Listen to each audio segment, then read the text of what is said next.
Yun.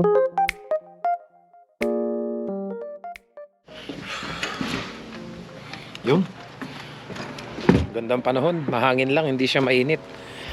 Well, kaninang umaga galing akong milking, and then ngayon tanghali wala akong pasok. Mamayang gabi pa uli yung pasok ko. So may nakita uli akong kasi plano kong magpalit guys ng mugs. Kasi parang medyo maiba naman. Sensya na kayo, medyo maputik kasi umuulan kanina, then ngayon ambon, init. So dun nga pala guys, sa mga nagtatanong kung magkano daw ang parap sa akin ng roof and then itong hood. Kasi ako lang po ang nag-wrap nito eh. Yan, ako lang nag-wrap nitong aking hood. Ako lang nag-wrap ng aking hood, nung roof. And then itong mga to, yan, ako lang din ang nag-wrap niyan. Tsaka yung yan, kagaya nito. May mga nagtatanong kasi sa ating mga subscribers na malapit lang po dito sa area ko, "Sir, magkano yung parap sa inyo na?" Tsaka to, ako lang din ang nag-wrap nito ng carbon wrap, ng vinyl. So, ano po kasi, ang price po ng parap ng ganito sa marketplace na naniningin ako is 150 to 200 to 250. Ganun po. Yan, ito po. 150 po yung parap nito sa marketplace dito. So, yung mga nagtatanong sa akin kung nagko-customize daw ba ako na baka pwede daw nilang dalhin dito. Ang totoo po niyan, nahirapan kasi akong mag-wrap dito kasi unang-una kung napansin nyo, maalikabok, mabuhangin, talagang pag humahangin, talagang ang hirap mag-wrap kasi nagkakaroon siya ng bubbles. So, ginawa ko to, anong oras yun? Parang hapon, wala masyadong hangin. At saka hindi siya dito, pinasok ko talaga dito sa area to yung sasakyan. So may sasuggest ko doon po sa mga nagko-comment at saka nagme-message sa akin na, "Sir, baka pwedeng daling ko sa yung sasakyan ko, ipaparap daw nila." Siguro pwede naman po siguro, pero kung malapit lang kayo sa area, ako na lang pupunta sa inyo. Kasi mas maganda doon na lang sa garahe ninyo nating gawin. Kasi nga po pag dito, dahil nga nasa farm ako, baka singitan siya ng mga alikabok, magbabubbles po. Kaya ito po, yan, nito lang, kahapon ko lang siya ginawa, itong isang to. And then, yan, itong mga part na to. And then, dun sa mga gustong magpapintura ng kanilang mga caliper, yan, ako lang din na nagpintura ng caliper. Para kahit papano, dagdag forma. So, kung nakita nyo naman, yan, ako na lang ang nag-customize niyan. Wala, lahat puro DIY lang. Well, na-share ko lang kasi ang dami nga po nagtatanong nung minsan na baka daw pwedeng i-wrap ko daw yung sasakyan nila kasi mga naka second hand din po sila. Pangalan nun? Gusto daw nilang matakpan yung mga bulutong, yung mga nung pintura nung sasakyan nila kasi medyo faded na. Well, anyway, samahan nyo ako guys. May kukunin lang ako na mugs dito sa sa Maple Ridge lang. Kasi nakita ko nga siya na mura na. Parang naisip ko magpalit ako ng mugs, then ibenta ko tong nakakabit sa akin para naman maiba. Well, regarding nga pala dun guys sa previous video natin na nabanggit ko nga doon, yung mga ilang vlogger dito na nagpapakalat ng mga fake news na ang importante lang kasi sa kanila makagawa sila ng content kahit na hindi nila alam na nagtatanim sila doon sa mga kababayan natin na nangangarap makarating dito sa Canada ng mali-maling info. So bakit ko po sa totoo lang ayaw kong pansinin yung mga ganong bagay eh. Kasi mas focus ako dun sa mga bagay na makakapagbigay ng informasyon sa inyo kung anong buhay namin dito, kung ano yung totoong buhay namin dito. At hindi yung makagawa lang ng content na para lang makahakot ng views. Ang problema din po kasi nasa mga tao na rin, nasa mga nanonood na rin. Pansinin nyo, napansin ko din to, naobserbahan ko. Once na nag-upload ako ng video, ang iniisip kasi ng iba, for views. Pero alam niyo po yung mas gusto ng tao yung mabilisan, yung kagaya ng mga reels, yung short na saglit lang yung nakalagay lang basta 350,000 salary. Wala nang paliwanag na maayos. 350,000 salary in Canada. Napakadami nung nagko-comment. How po, paano mag-apply, paano makarating po dyan, paano po makuha yung 350,000, paano po mag-apply sa ganyan. Sabi ko mas gusto nila yung mabilisan na ganun, kaya ang daming na-hype at ang daming napapapalo dun sa mga maling influencer. Unlike nung kagaya nun ha, sa totoo lang po kasi kumukuha po ako ng content sa tanong nyo din. Kagaya nung minsan pag may nagtanong ng ganito, tapos naulit yung tanong, gagawin ko na po yun ng video para may isang sagot na ako kasi sa susunod na may magtatanong, isasend ko na lang po yung video. But the problem is, ayaw panoorin ng tao para na ipaliwanag ko na nga doon ng maayos, tamad panoorin yung nung tao. Ang gagawin po niya, magtatanong na lang ulit.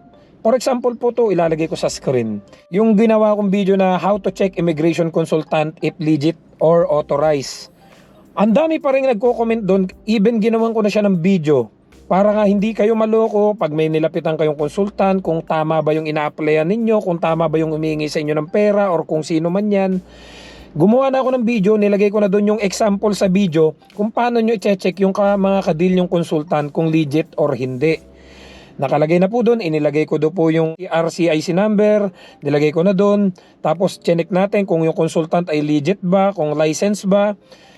Ang dami pa rin nagko-comment, sir, paano po mag-check? Sir, paano po ganang-ganan? Sabi ko, hindi nila pinapanood. Ang gusto nila yung mabilis ang sagot.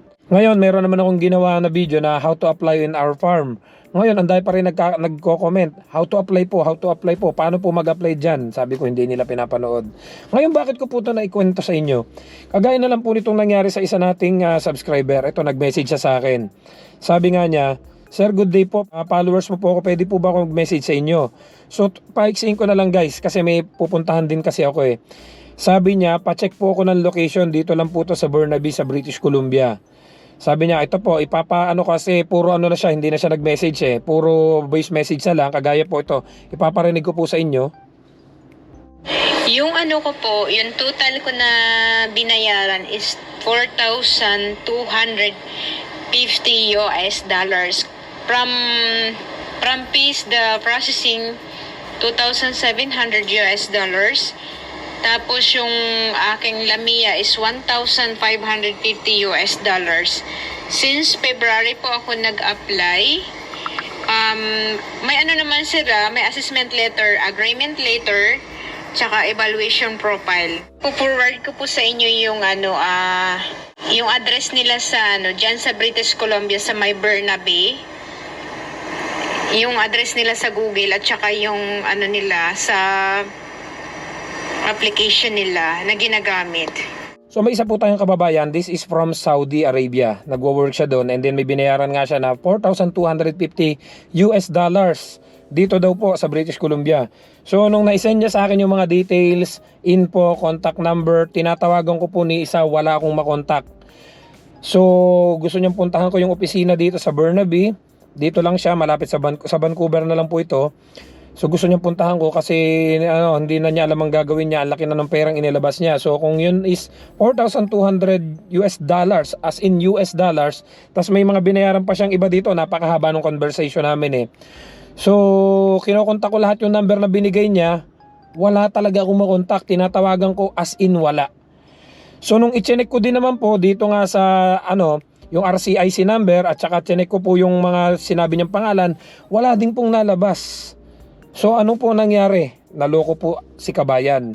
So kaya nga po sinasabi ko sa inyo, kung kayo po ay magpapadala doon sa ibang vlogger dito, na porket nag-post lang ng ganito ganyan ay paniniwalaan nyo kagad, ayaw nyo pong mag-research ng sa inyo, do your own research. Talaga pong matutulad kayo sa dami ng mga kakilala ko ditong naloko. Ang hirap po kasi doon sa iba nating kababayan, pag napakitaan na lang ng pera, may nakita nga akong vlogger lang nito, kanina lang napanood ko. May hawak siyang mga ganang kakapal na Canadian dollar, nagbibilang siya. Tapos binasa ko yung mga comments, sabi sa kanya, idol, ang galing naman, paano makarating dyan, ganan. Pero ang totoo, wala namang walang sustansya yung mga vlog niya. And then yung iba naman, nakita ko nakalagay dun sa kanyang mga caption, 350,000, ganan. Sa Canada, ganito ganan, sa Canada, ganito ganan. Sisilawing kayo dun sa mga tapos wala namang maayos na paliwanag, walang maayos na explanation kung paano kayo makakapunta rito. Kaya na lang yung iba, ang tumatatak doon sa utak ng iba nating mga kababayang Pilipino, gusto kong mag-Canada para magkaroon din ako ng ganong kadaming pera. Without even knowing na pagdating nila dito, akala nila ganong kadali nilang makukuha yung nakikita nila doon sa social media. Sa totoo lang po, kaya ko po na i-share sa inyo to, dahil pinagdaanan ko din dati na hindi pa ako nakakaalis, sobrang taas at sobrang ika nga yung expectation ko sa Canada. Talagang kasi yun yung mga nakikita ko, yun yung mga pinapaalam ng mga kakilala ko Naalala ko dati, nung nasa Taiwan pa ako, ayaw akong payagang mag-resign ng company ko. So may tinawagan ako ditong isang kakilala.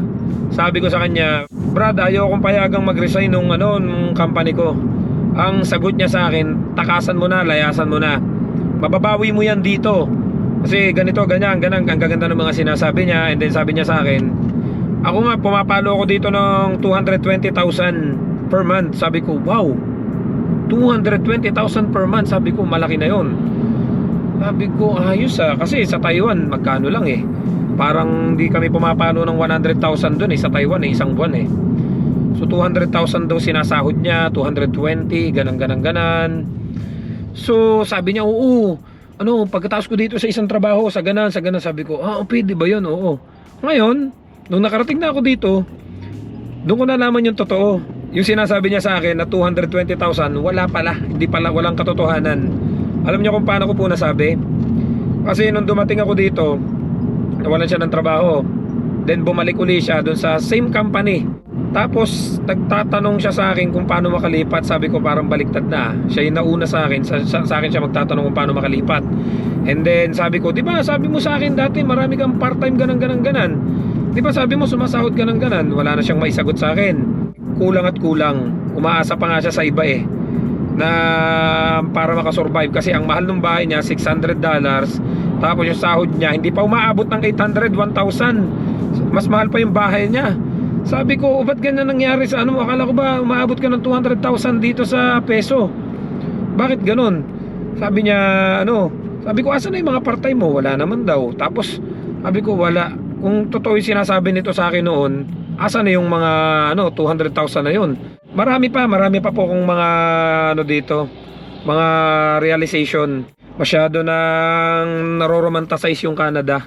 Na pag nakarating ng Canada, sobrang taas na mga expectation, ganito, ganyan, kikita kami ng ganan, makakabili ng sasakyan, ng bahay. Kaya na lang yung iba, napapahiyang ipaalam kung ano yung tunay na kalagayan nila. Ang totoo niyan, marami akong followers na ang daming hinaing, mga nakakausap ko, nakikita ko, pero pag hinamon ko, interviewin kita, gusto mo ba i-share natin experience mo? Wag na, nahihiya. Yung iba naman, talagang, ayaw nila kasing ipaalam yung sitwasyon nila. Although wala tayong magagawa doon, talagang buhay naman nila yun What I mean is, wag po kayong masyadong magpapaniwala doon sa mga napapanood ninyo. Hindi porket gumawa ng reels, gumawa ng shorts, nakalagay yung kung magkano yung sahod, nakalagay yung kasi totoo lang naman po, ipinagyayabang nila yung sahod nila dito para yung iba maakit, para yung iba ma-encourage pumunta ng Canada, tapos dadami yung followers. Papalo ko tong taong to kasi baka makapunta ako ng Canada, ganan. Pero ang totoo po niyan, nagpaparami lang yung iba ng followers para po kumita sa sa Reels, sa YouTube, sa kung saan sana. Kaya nga po sabi ko sa inyo, alamin nyo kung sino yung ipapalo ninyo. Kayo naman po makakaunawa niyan. Kaya lang kasi sa totoo lang, napansin ko dun sa mga kababayan natin Pilipino, mas gusto nila yung mabilisan. Ayaw nila nung parang medyo magtsatsaga silang panoorin step by step. Kasi ako po talaga, tinatsaga ko talagang panoorin Pag medyo boring, forward ako ng konti, ganan. Pero ang gusto nung iba, parang sa Reels, nakita lang, nag-post ng pera, nag-post ng snow, nag-post ng sahod. Yun na. Yun ang tututukan nila, how to apply po. Pero hindi naman nila malaman kung paano talaga mag-apply. Sa totoo lang, pwede nyo naman bisitahin Ilalagay ko lahat dito sa description nitong bidyong ito. Lahat ng agency na pwede nyong applyan sa Pilipinas at sa direct application papunta po dito sa Canada. Ilalagay ko po lahat sa description. Ang problema po kasi doon sa iba, hindi masyado techy na mga kababayan natin, pag after mapanood yung video, hindi na nila alam kung saan yung description. Ang description po ay sa baba. After this video, i-click nyo po yung sa baba. Nadyan po lahat yung details. I-click nyo na lang po yung inyong mga agency na pupuntahan kung saan kayo pwede mag-apply para makarating kayo dito sa Canada. At hindi kayo maloloko ng ibang vlogger na ang gusto lang ay kumita. Actually, sinubukan kong gumawa ng shorts na ganun Wala, ang bilis. 20,000 views kagad ng wala pang isang oras, 2 oras. Sabi ko, ay ganito yung gusto ng mga kababayan natin, yung mabilisan. Ang gusto nila, sa totoo lang, kung gugustuhin ko pala talaga magpadami ng followers, pwede kong gawin. Yung mga old videos ko, yung mga previous videos ko, Lagyan ko na lang ng mga caption na ganito, ganan. Kahit na tapos hindi na nagre-reply dun sa mga comments. Dadami ng followers mo. Ganun pa lang gusto ng mga ibang tao na mapapanood nila yung mabilisan. Ayaw nila nung parang detalyado. Dahil lahat ng detalye na doon na. Alam niyo po ba ang isang sign doon sa mga kadil ninyo na pinapangakuan kayo makarating dito sa Canada, kapag umpisa pa lang hinihinga na kagad kayo ng pera. At pinapangakuan kayo na sureball na makakapasok kayo ng Canada, dahil kahit sino po ay walang kasiguraduhan na talagang makakapasok kayo sa Canada. Hindi po kayo dapat pinapangakuan ng ganyan. Dahil unang-una, lahat po ng approval ay manggagaling po sa immigration officer. Yan po yung nakabase sa kung anong inyong isasubmit na dokumento. Kasi sa kalimitan po dun sa ibang makikita nyo po yan, mag-follow po kayo dito sa group dito sa Canada, yung SAC Lolo. Marami kasi ditong ipinapakita yung mga napa-approve nila, pero hindi nila ipinapakita yung mga na-refuse. Kasi nga, kasiraan doon sa immigration consultant na yon. Ngayon, pag pinangakuan po kasi kagad kayo, nag-uusap pa lang kayo, pinangakuan ka kagad na makakarating kayo dito sa Canada, hindi pa naman niya alam kung ano yung mga dokumentong hawak mo, kung ano yung experience mo, kung ano yung pathway na tatahakin mo, kung mag-i-student ka ba, kung mag-LMIA ka ba, kung ano ka ba, kung ano yung papasukin mong pathway. Kaya nga dapat po, wag muna kayo magpapadala pag sinabing Canada mapapaalis kita, antimano, go na kagad kayo, magbibitaw na kagad kayo ng pera. Kaya nga po may ginawa na ako dyan na ito, panoorin nyo na lang tong video to, how to check your immigration consultant if authorized or legit. Para po dyan nyo i-check, i-type nyo po yung pangalan ng inyong immigration consultant na kadil, yung kanyang RCIC number. Lahat po, wala pong dahilan para itago niya po yan, kasi dapat po yan ay naka-broadcast sa mga kadil nila. Kasi kapag yan po hindi nila pinalam sa inyo, ay magduda ka na.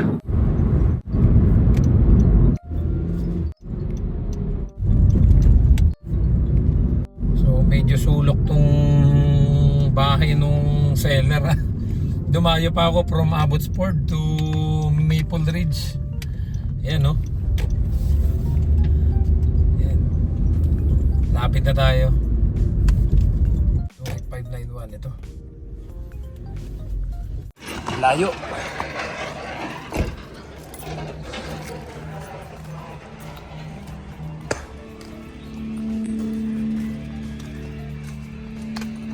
Hi. Is this? I'm good. How are you? Is this the mugs, right? Can I check this? So ito yung bahay niya, ayun check ko lang muna to. Yan, so nakuha ko na siya. Nilagay ko na dito sa car. And then, yan. Maayos naman yung mga nakakwentuhan ko. And then, siya yung plano kong ikabit dito sa palta na lang natin to. Uwi muna tayo, guys. So, maganda naman yung nakuha ko. Sulit naman yung pagpunta ko dito from Abbotsford to Maple Ridge. I was planning to sell my old wheels. Actually, madami namang may gustong kumuha nito And then yun ang ikakabit ko. Pero check ko muna, sipatin ko mamaya pag uwi sa bahay.